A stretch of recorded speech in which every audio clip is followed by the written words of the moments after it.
আজ আমরা কিভাবে সহজে ইংরেজি বলা যায় তার 5টি ট্রিক্স নিয়ে আলোচনা করব। কথা না বাড়িয়ে চলুন শুরু করি। নাম্বার 1, প্রথমে আপনাকে বুঝতে হবে ইংরেজি এবং বাংলা বাক্যের মধ্যে পার্থক্য। উদাহরণ, বাংলায় যদি আমরা একটি বাক্য তৈরি করি, যেমন আমি বাজারে যাই, এবং ইংরেজিতে যদি একটি বাক্য তৈরি করি আমি বাজারে যাই, এর ইংরেজি হবে আই গো টু মার্কেট। এখানে বুঝতে হবে বাংলা এবং ইংরেজির সাবজেক্ট ঠিক থাকে, ইংরেজিতে আই এবং বাংলায় আমি। তারপর ইংরেজি বাক্যটি বাংলার উল্টোভাবে গিয়েছে, যেমন বাংলায় আমি বাজারে যাই এবং ইংরেজিতে আমি যাই বাজারে। তুমি লক্ষ্য করে দেখবে ইংরেজি বাক্যে বাংলার মতো সাবজেক্ট ঠিক থাকে, কিন্তু বাংলার বাকি অংশ উল্টোভাবে বসে। তুমি যদি এই ট্রিক্সটি ফলো করতে পারো তাহলে তাড়াতাড়ি ইংরেজি স্পিকিং করতে পারবে।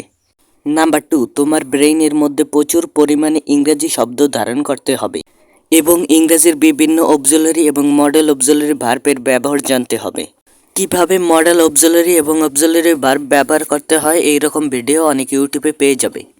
নাম্বার 3, বেশি বেশি ইংরেজি কার্টুন দেখতে হবে, কারণ ইংরেজি কার্টুনে এর ইংরেজিগুলো খুব সহজ হয়।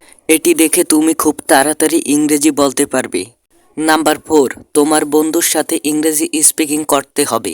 এটা সম্ভব না হলে বিভিন্ন ধরনের এআই যেমন Google assistant, GPT chat, being, Remini এর মতো এআই দিয়ে তুমি ইংরেজি স্পিকিং করতে পারো, যা তোমার ইংরেজি স্পিকিং দক্ষতা ইমপ্রুভ করতে পারবে। নাম্বার 5, তোমার ইংরেজি স্পিকিংয়ের জন্য একজন টিচার রাখতে পারো। এটা সম্ভব না হলে বিভিন্ন শিক্ষাভিত্তিক ভিডিও দেখো। এই 5টি ট্রিক্স তুমি ফলো করলে 100% ইংরেজি স্পিকিং করতে পারবে। ভিডিওটি যদি ভালো লাগে তাহলে একটি লাইক এবং সাবস্ক্রাইব করে দিন।